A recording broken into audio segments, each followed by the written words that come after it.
Hello, welcome back to the United Mates Football Podcast. This is one of your hosts, Keitel, and as always, joining me here in LA from back in our hometown of London is my co-host, Joe. We do have a special guest for today's podcast. He's a striker whose senior playing career has lasted over 20 years. These days, he's scoring the goals for Muirkirk up in Scotland, where he's played for 11 different clubs. Earlier in his career, which began in France, where he grew up, he played top flight domestic football and represented his country at youth level before sealing a move to the English Premier League. He's also played in Cyprus and Thailand. And like I said, he's still playing. So who knows where he might end up next. We welcome Christian Nadé to the United Mates Football Podcast. Christian, thank you very much for joining us on the podcast. It's a pleasure to have you with us. And how are you doing, mate? Thank you. Thank you for having me. I'm good. Thank you. Fantastic. It's a pleasure, as I mentioned, to have you with us. Really looking forward to chatting with you. You scored a memorable goal against the team that I support. So we're definitely going to have to talk about that. I think Joe will probably be looking forward to hearing about that goal a bit more than me. But Joe, as we record, Arsenal are 4 points and 4 places ahead of the team that you support, Spurs. But of course, you now have a new manager. So Joe, brief thoughts on Conte and how's it going, mate?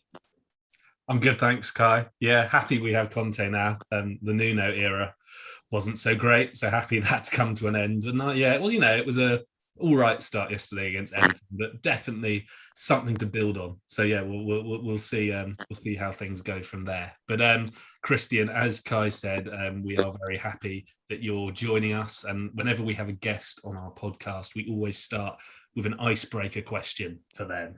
So look, Christian, we know that you played for Hearts for a number of years, which is, of course, based in the city of Edinburgh in Scotland. And now Edinburgh is also famous for the Edinburgh Fringe, a sort of, comedy festival. So what we want to ask you is, I don't know, it could be one of your ex-colleagues or something like that. Who is the funniest footballer you've ever come across? We'll let you think about it for some moments. So I'll just say that I think one of the funniest footballers that I can think of is probably actually Kyle Walker from Man City. At Tottenham, he used to be always on the videos doing all the pranks, the Halloween pranks he did. So he was quite funny. But Kai, before we go to Christian, who would you say is a very funny footballer out there? Well, funnily enough, the other day was randomly going through YouTube videos and saw that clip of Kyle Walker when he went on Britain's Got Talent, I guess, which I didn't realize was a thing. It's actually quite cringy.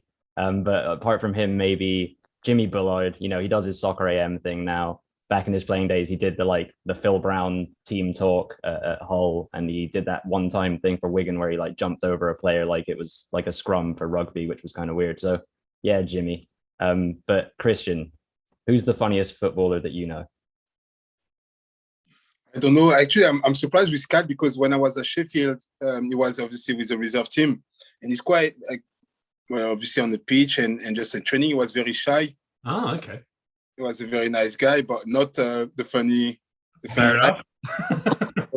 Surprised, but I saw he has a video about the voice or something. Look, I've got someone very funny. Was very funny.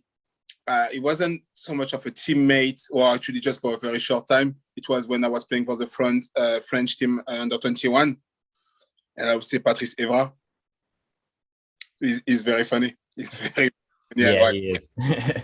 He's funny. His rants on Sky Sports when they get him in the studio are usually pretty good, and I love how he doesn't really care about upsetting anyone else, which is nice to see. But I guess the one thing we know is that Kyle Walker is not the funniest footballer apparently. But we'll bring things back to football.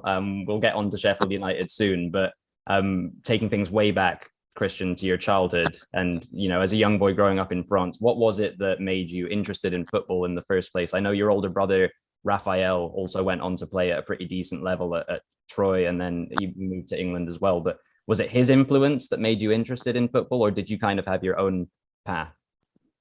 Well, obviously, having a big brother playing football, he always help you or actually lead you towards there.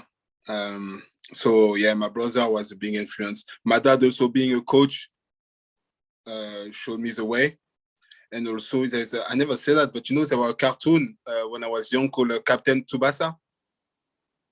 It's a Japanese cartoon, and I loved it. I'm actually watching it now.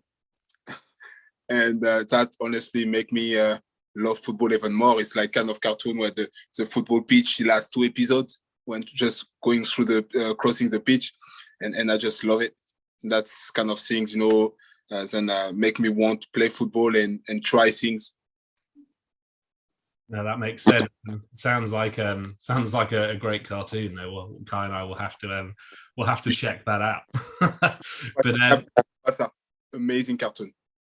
No, we'll definitely be looking that up after this. But we just want to speak a bit about your time at Troyes, which is obviously where you started your career. I know you made your debut for Troyes at a very young age, at 16. But kind of, I guess, in those early years at Troyes, there were some really good players that played there, such as Jerome Rotten, Bafatimbi Gomez even went on loan there. I know Blaise Matuidi sort of started his career there. So was it exciting when you were young to sort of play it at this team? That clearly there were a lot of exciting, talented players coming through. How exciting was it for you growing up and playing for Troyes? First, you need to know that in France at the time to just to have the chance to see the first team player, it was actually a huge thing. There were a big line, I would say, not to cross between the amateur and the professional. So you've got only one team. Obviously, the club is professional, but the real professional are the one who play for the first team, and you will never be in their company or something like that. So there's being even training with them was something huge. At the time, yes, there were players like Jerome Roten, I think, who just left. They were just beat the year before. They beat Newcastle in a cup called Intertoto at the time. So it was this club was and is it was the way they were playing was a beautiful game. In France, they were famous for beautiful games. The way they play Man City pass the ball, that's the way Troyes was famous for. And when I've been lucky, it wasn't 16, but it was 17. When I've been lucky to be one of the first player of the academy to be asked to go and train. The first player was someone called Damien Perkis, who were with me under 18, and now he's becoming a coach. So I was the second player who'd been asked to go with the first team. It was a huge thing. And I remember again when the coach told me, I went to train with them. And on the Wednesday, I went back with the reserve team like nothing happened. And they say, Christian, you've got nothing to do here. I said, what do you mean? I've been nice. I was actually defending myself. I've done nothing wrong. I've been sleeping at the right time. I'm being said, no, it's nothing to do. You're going with the first team. I'm like, what do you mean? I say, yeah, you're going with the first team and you're playing with the first team in Bastia. I'm like, no, you're joking. And then I went there and my name was on the list and I took the plane with the boys and it was crazy. It was actually crazy. Me and another guy and couldn't just believe it was the best, one of the best moments of my career. It sounds surreal as a young player getting to unexpectedly, I suppose, get called up to the first team and travel with the squad, as you mentioned. But another cool experience that you referenced was appearing for France at the youth level alongside some other good names like the comedian Patrice Evra, Jeremy Mathieu was in that squad, Gal Givet, and some others as well, like Ali Adier, Cinema Pongol, some more players. But what memory stands out to you from that France under-21 training camp, if you think back, and what was the standard of player like? Well, first of all, when I went to the first 21, the thing was crazy. I wasn't even professional at the time, so I was the only player of this team who were not professional yet. So when they found out and I wasn't professional because I was stupid enough to tell them, it was hard for me after that. They keep talking about it. I say, are you crazy? What are you doing here? You should sign, ask them for the much. It was actually Patrice Evra, ask for so much money. Don't go there. I can introduce you to my agent. I was like, whoa, just relax. So, and then when I went to the football pitch, is actually, you see the level change. You see the concentration of the boys. You see, it's not like the funny side anymore. It's actually real. And you don't make any mistake. You're not allowed. You don't even try to. It goes so fast. And you see after the difference, then there's you and them. So you need to catch you need to catch them. And before the end of the week, I managed to do it, and which give me the chance to play. But there's those guys, you can see, most of them were playing for the first team where they were playing. It's just crazy. You see the intensity, the concentration, the speed, even the way they think is totally different to what I'm used to, even though we are the good team. But you can see then the level change, you know, when you play with players like, I don't know, Jeremy Mathieu, who are playing for Sochaux at the time. His level of concentration for a player from this young age is crazy. I was only 18. And me, what I was thinking is I'm having fun. I'm on the pitch. Obviously, I want to be. But those guys, that's my life right here. It's not game. It's not a game. It's not just a game. So you're not here to disturb me. If you're not here to push me to get better, I don't want you here. So those guys take you under their wings, and then they shoot you the way, and then you say, okay, I don't have the choice. I need to catch those guys. And the week I've been there, I learned so much about football then in a short space of time. Well, speaking of learning from others and kind of looking up to role models, did you, as a young French striker at the time, when you're kind of entering the youth setup, you know, France have recently won the World Cup in '98. They won the Euros in 2000 around that time. And there's players like Thierry Henry and David Trezeguet starting for the senior side. Did you feel pressure to live up to those types of expectations? Or did you feel like it was realistic to be able to follow in their footsteps? You don't feel the pressure because obviously those guys are elite, but you feel as a dream to achieve what they managed to achieve. You know, we know that in France is the academy in France is a huge thing. And, you know, since I moved away from France and I realized how important it is and how many good players there is actually, you know. So no, you don't expect, you wish, you dream, but you don't try to reach their level. You will hope. It's not trying. You will hope. You will dream. You will work hard, but not achieving that level is not a bad thing, because those guys actually the elite of football. And those players, this team, there's no many players who will reach their level. You know, so you see, Thierry Henry is one of the best of all time. Zinedine Zidane is the best of all time. Thuram, Desailly, all those players.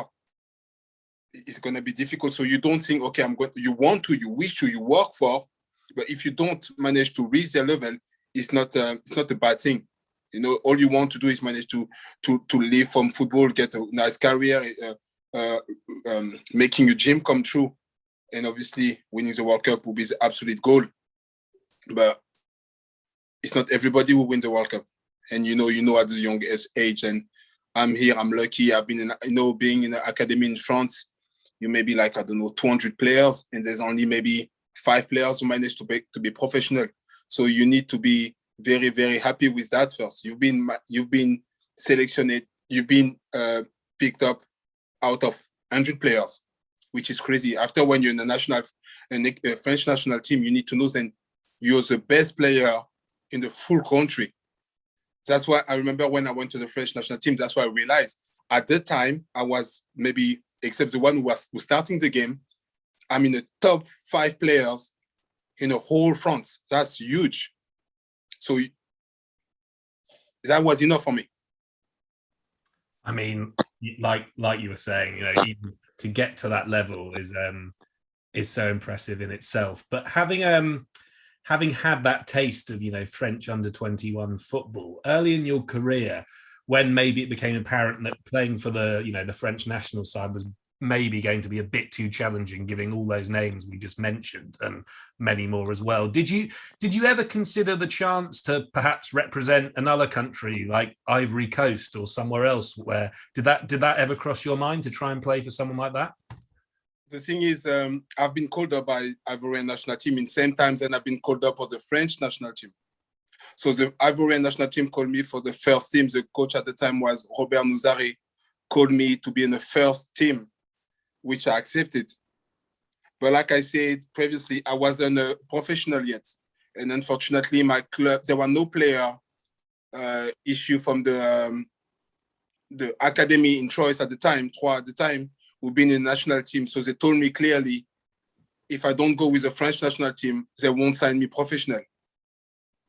Oh, wow. So, okay. so I didn't have the choice to go with the French national team, which I'm not saying I'm regretting because it was a great experience, but obviously it would have been good to go with the first team playing the African Nation Cup with Ivory Coast and yeah. God, that's so interesting how that worked out. But you still played for the French under-21 team, so that is a great achievement in itself. But let's talk a bit about Sheffield United now, Christian. So you obviously signed for Sheffield United in the summer of 2006, which was when they just before their first season back in the Premier League. They hadn't been in the Premier League for about 12 years at that point. So I guess this was your first move over to Britain. So when were you first made aware of Sheffield United's interest in you? It was actually a weird situation. I'm sorry, I'm talking a lot, but it's everything happened. Basically, my career was very, very weird. So I was playing for France, end of contract. They offered me a 3-year deal with one of the biggest salary of the club. And I declined it because at the time, according an agent, I've got Marseille, Montpellier, few clubs were interested. They wanted me to go to Bordeaux because Darcheville was leaving. And they wanted me as a second striker behind Chamakh. Because so I said, okay, I'm up for it. So when Hearts Troyes came to me and offered me the contract, I declined. 2 days after, the agent phoned me and said, those clubs been called by someone and none of these clubs are interested anymore. So I was like, oh, I'm in trouble. So I went back to Troyes and I pretended, I was like, okay, I'm gonna sign your contract. And they told me, no, it's not like that. We want you to sign, but we're gonna wait after the summer holiday. So because we want you to stay fit during the summer. So I'm like, so you want me to go on holiday without any team? And say, yes, that's exactly. So we sure then you're gonna be fit and you're gonna work. And depend of the way you're going to be during the preseason, we're gonna see how much we're gonna pay you. And I'm like, okay. So I went home, worked so hard, didn't go on holiday. And one day an agent phoned me and said, would you come in England? And I said, yes, of course. And he said, okay, I'll phone you back. I'm like, okay. For me, a few days after, I remember I was playing football and he said, there's a club in England who wants you. They're ready to sign you. And I said, don't talk rubbish. And he said, I said, is that what division? He says, a Premier League club. I'm like, nah, forget about it. This is not true. Don't waste my time. I'm training right now. He said, okay, I'll phone you back. The coach is on holiday just now. So I'm just trying to sort everything out and I'll phone you back on Tuesday. On Friday, something like on Friday or something. And I said, okay, we'll see. Phone me back on Friday, telling me my ticket is I need to go to Charles de Gaulle.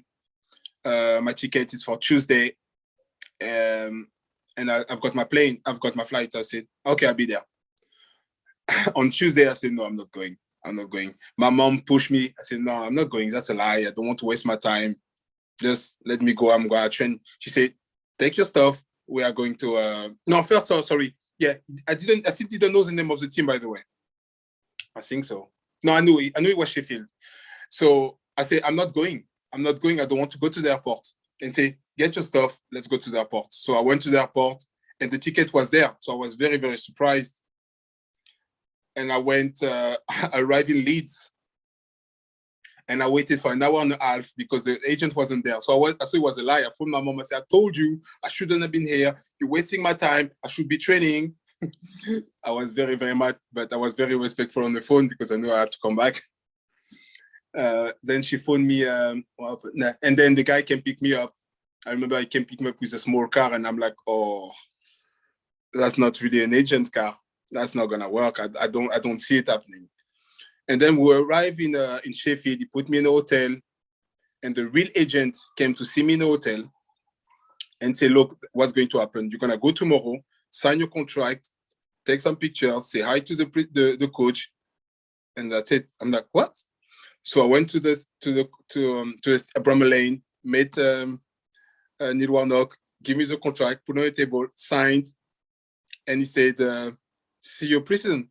Went back in my hotel on the Wednesday, and I think I took the flight on Wednesday afternoon, came back home, and that was it. That's a crazy story. I think it's pretty funny that the whole time you're thinking it's kind of just some elaborate joke. Like, I don't know if there's some prank show in France that they were trying to put you on, but it all worked out for the best in the end. And, you know, as I mentioned before, we can't talk about your time at Sheffield United without talking about the goal that you scored at Bramall Lane against Arsenal. I remember watching the game at the time. You know, as an Arsenal fan, I was pretty gutted, but it was a really good goal. It was a bit of a crazy game as well, because it's the one where Phil Jagielka ends up going in goal because Paddy Kenny got an injury. So just a bizarre game in general. And I'm sure you get asked about this goal all the time. So we're going to talk about it in a moment, but just on a slightly different note beforehand, is it true that you ate McDonald's before the game because you thought that you weren't playing? Yeah. Do you remember what you ordered from McDonald's? Big Mac meal. Big Mac meal. Apparently that's what it takes to score a goal against Arsenal. But on the goal, like I said, genuinely, it was a great goal. You sort of outstrength Kolo Touré, and then the finish past Jens Lehmann is really composed and clinical.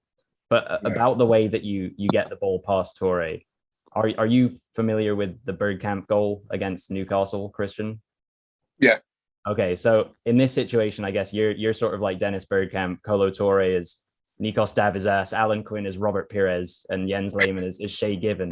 But anyway, the point I'm trying to get towards is, did you mean to let the ball go through your legs like that and kind of bump Touré and get the ball around him? Because it was pretty impressive, but in the moment, it all happened very quickly. But was that your plan in the moment? Was that how you planned to get the ball past Touré?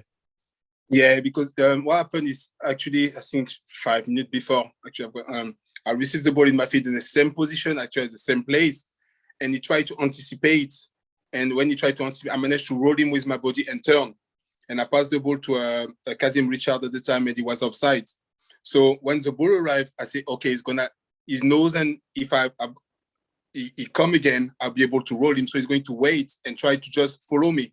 So when the ball arrived, and that's the thing, is that's some things that my brother Rafael used to do all the time when we were young.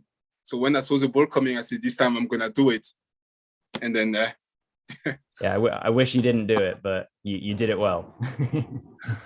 No, I remember. I'm a Tottenham fan, and I can remember that goal very fondly. Yeah. You know what? My first game, I think, it was against Tottenham. Oh, White Hart Lane. I was at that game. Yes, and that's the truth story. Yeah, I think I was at that. I think we won. Berbatov scored in his debut, if I remember correctly, for Spurs. There was one of my favorite players, David. What's his name? Edgar Davids? David. Yeah. Yes. And you know what? Maybe something you missed. And I threw up on the pitch. Oh, really? Oh, yeah. I don't remember that part. God. I threw up on the pitch because I was so in pressure. Oh, God. Wow. And I remember I was in the corner. I was between 2 players. I managed to dribble the player.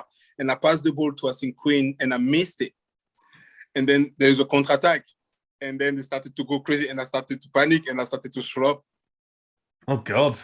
Wow, what a memory from your debut at White Hart Lane. But let's that's a very funny story. But let's look, that season, Christian, Sheffield United would ultimately get relegated. But the big story from that season, it was, well, West Ham obviously bought Tevez and Mascherano, and it looked like they were going to get a points deduction. They didn't, and ultimately Sheffield United went down instead of West Ham had that points deduction happen. So what were your memories of that whole kind of West Ham, Tevez, Mascherano incident? And was it something that the Sheffield United players were discussing at the time? Did you kind of talk about the whole Mascherano Tevez thing back when it was happening?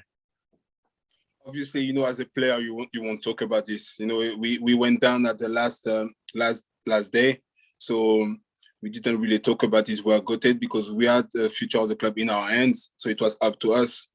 Obviously, after the coach, I think the club, sue someone or something for what happened. It was very dodgy. Not gonna lie, it was very dodgy what happened. But yeah, we didn't really talk about it, but we knew what was happening. But like I say, we had everything in between our hands, and we will have, I think the last game was against, what was it? I don't remember. Wigan, I think. Wigan Athletic, yeah. Wigan. We would draw, we'll be up, we will win, we'll be up. And unfortunately for us, we considered the goal by players and who were playing with us at the beginning of the season. Unsworth, yeah. So that was very, very painful. But like I say, it was weird because as soon as they scored, they put Emile Eskay in the back. And that was it. Couldn't move. He was everywhere. It was a difficult game. Honestly, it was difficult for the fan, for them, but it was very, very hard for the players. I remember that game we were already discussing the bonus, because obviously staying Premiership, we will have a bonus. So players think, oh, if you score and you get the bonus, I will give you my bonus, but we need to win. So everybody was very motivated and excited. And obviously when this happened, there was no noise in the dressing room. Yeah, it's a shame how it ended, especially as Joe was talking about, given the controversy surrounding sort of West Ham that season as well. And it was an exciting day. I think, was it John Stead maybe scored the goal for Sheffield United on that day and almost got like knocked out at the same time or something like that. But moving on from Sheffield United, after some serious interest from Hull, you would move to Heart of Midlothian, or Hearts as they're more commonly known. That's where you would spend the next 3 seasons. You'd play more games for them than you would at any other club that you played for throughout your career. And at this point, you've lived in Scotland now for about 10 years on and off with a bit of a break in between. Was there something special about the time living in Edinburgh and playing for Hearts that made you want to settle down in Scotland? Well, when I moved to Scotland, first of all, I wasn't meant to stay. I was meant to stay only 6 months because I was meant to join Crystal Palace. With Neil Warnock was time went to Crystal Palace. So as soon as he got the club, he contacted me and made an offer for me to join Crystal Palace, which I wanted to. Hearts made it hard for me, and at the end I couldn't go. So he made an offer every 6 months until he left the club, or he'd been sacked, I don't remember. At the end of the year, it's been very, very weird because something happened in the dressing room. I had already signed a new contract. But because of the things that happened in dressing rooms, they tried to make the contract lower, which I didn't accept. And because of that, I had to leave the club. But I had a great time in Hearts. And when I left Hearts and I went to Cyprus, I was still hurt by what happened to Hearts. So I wasn't very focused about football or anything. I just wanted to go away from all the pressures that I had when I was in Thailand and just rest. So I stayed 6 months there. But Edinburgh is an amazing city. I had great fun there. Despite I wanted to leave, I had great fun there. Like you say, it's a team where I play the most games. And I love this team. This club, actually. You said about the move to Larnaca, it came at kind of like a difficult time for you in your career after the contract issues with Hearts and getting released. After the short time that you spent in Cyprus, you would move to Thailand and you'd spend, I think, maybe 3 seasons there playing for a couple of different teams. What was the football culture like in these places? And how did the time that you spent in Cyprus and Thailand impact your performance on the pitch as well as your life outside of football? I'll break that down because I asked you a few questions, but I guess the first one was the football culture in Cyprus and Thailand. It's very different, it's very different than here. Obviously, they were developing football, even though they were good, but they were still developing football. So it was very, there it was, I need to be careful of the word I'm going to use. It was very intense. The level was very intense for the first half, maybe 50, 60 minutes, and then it would just die. Because one, they eat, but because they would give everything. They wouldn't manage the game the way in Europe we would manage the game to be able to last 90 minutes. So every player will be running like crazy, and after 60 minutes, you will see only the foreigners, because every team were allowed 5 foreigners in every game, or 3 foreigners, I don't remember exactly. And now you will see the foreigner actually taking place and being much better than the Thai players, because they will all be tired. So that's the only difference. After, obviously, there was some, the heat was very, it was so hot. It was very hot. I remember one day we were playing at 45 degrees. And after 2 minutes, literally 2 minutes, I asked the coach to take me off because I couldn't breathe anymore. And he said, yes, give me 5 minutes. And I played 90 minutes. But I didn't move from the middle at all. I couldn't run. And I gave an assist at the last minute. Despite that night, I had a great time over there. It was nice. So the only thing is I was alone. And that's why it was difficult for me. And that's why I really wanted to come back in Europe. But now I wish I would have stayed. If I was with the right person, if I had my partner at the time, my partner now at the time there, I would have definitely stayed there. It was a great life. It's good money. And there's so much to do. Well, I think earlier on in the beginning of the question, there were a couple other points that I touched upon, and you sort of started to talk about them yourself, about kind of the level of the play in those places. You talk about the heat being something that affected the performance of the players a lot. But for you, in terms of your rise at Troyes, moving to Sheffield United, playing a lot of football at Hearts, where did you feel like your level was playing out in Cyprus and in Thailand? Did you feel kind of head and shoulders above the players that you played alongside, minus maybe some of the fitness? Or did you feel like your game was suffering because you weren't playing in Europe? I would say both. What happened is I've got problem in my game is I'm adapting to the club or the country I'm playing. So as an example, if obviously not now, but 5 years ago, 6 years ago, you would have put me with, I don't know, Stoke City. I will play at the same level as the player of Stoke City. I won't be low, I won't be up, but I will manage to adapt. If after that, will put me with a team who play like in the bottom division, I will be very good. I will be above them for the first few months, and then I will just go like this. That's where I'm. So I'm unfortunately, I'm a kind of player. If the level is here, I will just reach. And if it's here, I will come down slowly. And that's what happened when I first moved in Scotland. In Thailand, honestly, it was very easy. I could play any position, I could walk. And then it started to get harder and harder because also, try to motivate yourself. When you want to play a 1-2, there's a 1, but there's not a 2. When you try to make the runs, and normally someone will find you with the eyes closed, the ball wouldn't come. So you start to avoid making these runs. You stop making the run because the ball won't come. You stop running in the box because the cross won't come. And then you start to see yourself in the same levels as them. There's games obviously where you manage to go above, but there's no game where you go under. So that was my only problem, I think, through my career. But there it was big. Like the first few months, honestly, was very easy. And then I started to be used to it, and then the motivation disappeared, and I was at the same. It's interesting because when we were speaking about you were talking about playing with the France under 21 side and talking about needing people to push you and motivate you, and if they weren't pushing you in the right direction, then you don't really need their company. So yeah. Clearly a big factor, that motivation and being pushed every game, every training session. And if the playing level around you isn't at the top level, then it doesn't push you. But on, I guess, where your career was at that point and your personal life too, you mentioned it being difficult being by yourself.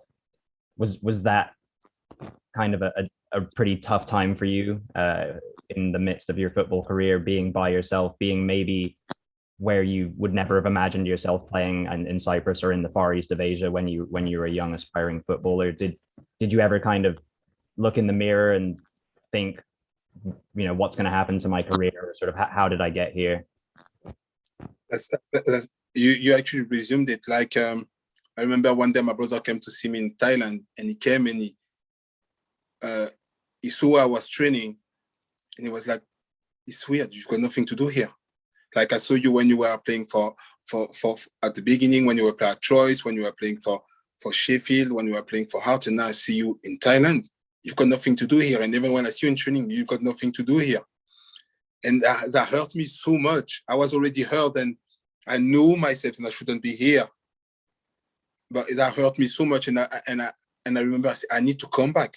and I'm gonna make a good comeback. I'm gonna try to come back in Europe, because I remember someone told me that they never a player managed to go to this kind of country and come back and play at the top division in Europe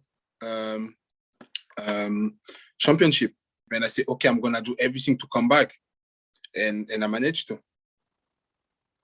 Yeah, you certainly did, because you'd signed for Dundee in 2014, and Dundee would go up to the Premier League. You'd get promotion, and you'd actually score on the final day of the season in the game that would clinch the promotion. So, like you said, I'm sure it was immensely satisfying to come back to Scotland and achieve promotion with Dundee. But what was it about that Dundee team that you joined that what were their key qualities that sort of resulted in them achieving that promotion?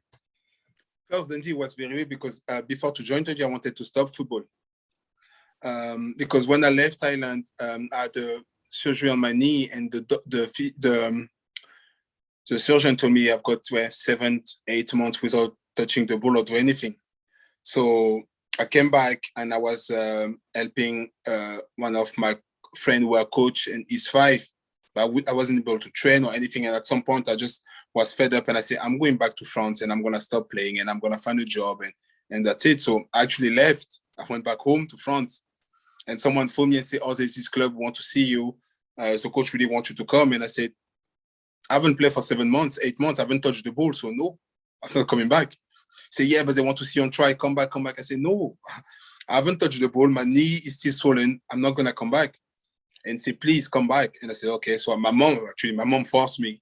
And I went back, and I went on trial, and I've done well. But after every training session, I would have to ice my knee, because we were training on Astro, and so much fluid on my knee.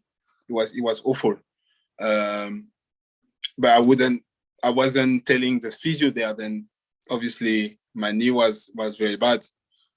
And I remember, because I'm a Christian and I was praying, I said, God, please bring me back in Europe, bring me in Scotland, and I want to play in the first division. And I would do that. Like, it was and he respected the deal. I didn't, but he respected the deal, brought me back in Scotland. We won the league, and it was me normally back in the Premier League. Sounds like your mom also had a big role to play in kind of giving you a nudge and forcing you to go along to these moves. Like, she should have picked up an agent's fee for the Sheffield United move and the Dundee move, getting you on the plane. She did. Yeah.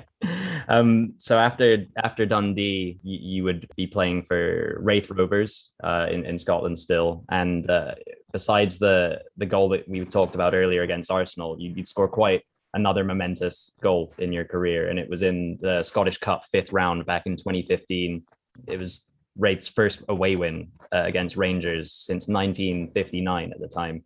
So we've asked you about the Arsenal goal, but how did this goal compare, and what did it mean to the club and the fans? I guess obviously it must have been nice for Sheffield United to get a winner against Arsenal in the Premier League, but yeah, how was this different? Well, in Sheffield, it was different because it was my first goal in England. It was my first goal for Sheffield, and it wasn't a bad goal either, and we won. So obviously, this one's much, much better for me. But the thing, like you said, Raith Rovers never beat, let's say never, beat Rangers in the modern days. In Ibrox, it was a cup game. We were so underdogs. It was crazy. Never people would expect us even to score a goal there, more or less too. And we've done the job, and it's not just score. We played very well. We dominated the game, and we deserved to win. So, and me scoring that goal was just the cherry on top. You know, it was just nice. The fans loved it. The player loved it. Everybody was. We knew that we could do it, but we were very surprised as well. And I think I read somewhere that the favorite goal that you've scored is actually a goal that's not either of these goals. I think it was a goal that you scored maybe while you were in France, and it was because your father was in the crowd and he was able to watch you. Yeah, it was my first goal. Because it's very long story about this goal. It's come from, I was playing for Troyes, and I was one of the best goal striker in France at the time for under 17. And normally from under 17, you go to the reserve team. But what happens, they made a new division called under 18. So all the team from the under 17 went in a reserve team, except 2 players, me and another guy. And we went with under 18. We were training with a reserve team, but playing with under 18. And I was so hurt because I worked so hard the season before and I've done so well. And the coach never give me a reason why I wasn't playing with the reserve team. And I remember I told my dad that you will see I will play for the first team before the end of the season. And I wasn't even playing for the reserve team. And I've done, like, in the last 5 games, I've been called up because 5 or 6 strikers was injured. So he didn't have the choice but to call me with the reserve team. And I scored 2 goals that game. We drew 2-2. The game after, we won. We drew 1-1. And I came on at the 90th minute and I scored the 91st. And then that's when I've been called up with the first team 2 weeks after. And then after my game, my dad never seen me play with the first team, and he came against Nantes, which was the last game of the season, and I scored my first goal. And I saw him crying on the stand, which were like 25. I don't know how many people were there. And I saw him crying, and I was like, oh my God. Because I told him then, you will see I will be playing. And I remember my dad wrote, well, I didn't know at the time, but he wrote it, the date and everything when I said that. And he showed it to me after. It's a collector's item at this point, yeah. Well, it doesn't exist anymore, but yeah. Great. So, look, you were just telling us, Christian, about that goal you scored for Troyes, obviously, with your dad being there. It was clearly a very special moment, and yeah, the circumstances leading up to it were amazing. But look, you played in Liga, you played in the Premier League, you played in the SPL, but these days, obviously, you're playing in the lower leagues of Scottish football. Which is, of course, very different sort of level to where you used to play. But what I'm interested in these kind of, I suppose, latter stages of your career, is there anything about playing at this current level of football which is actually more enjoyable to when you were playing in the top flight, I suppose? Honestly, it's very different, and I love that players don't know they're working all day. They're working all day, they're tired, they do whatever, and then they come for fun. They come to having fun. They come to because they want to, not because of the money, not because of the fame, but they come because they love the game. You know, at some point when you play football, there's the money involved, there's the agent involved, there's the fame involved, and sometimes it's not becoming like the games that you used to love, but it's becoming business. And when you play at the lower level, you realize, and that's where I started. So that's why I love all those players who are here, are the players who love the game. They don't do that for fame. Like, people will come and will talk about football. Oh, look at this team. Oh, I'm fan of Rangers. I'm a Celtic fan. I'm a Hearts fan. And some people say, oh, we used to watch you play. I can't believe you're playing with me. That's those people who love football more than actually the footballer.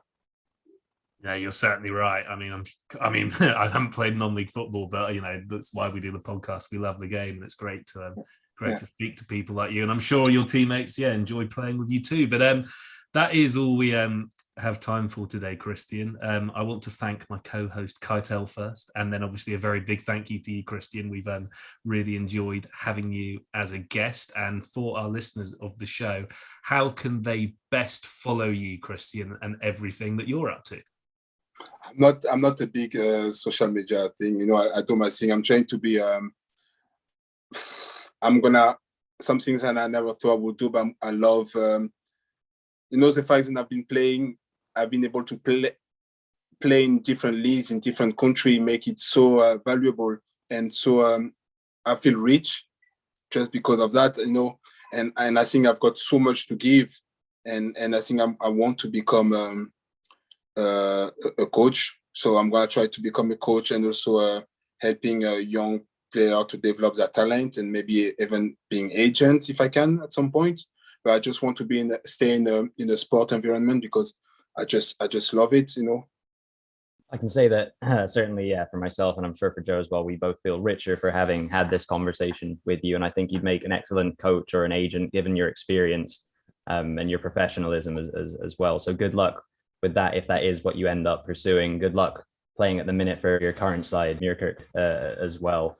when you said you were describing your potential next step as unexpected and saying that you weren't much of a social media guy, I thought you were about to say you're going to jump onto TikTok, but I'm glad to hear that it's just coaching or being an agent that you're pursuing otherwise.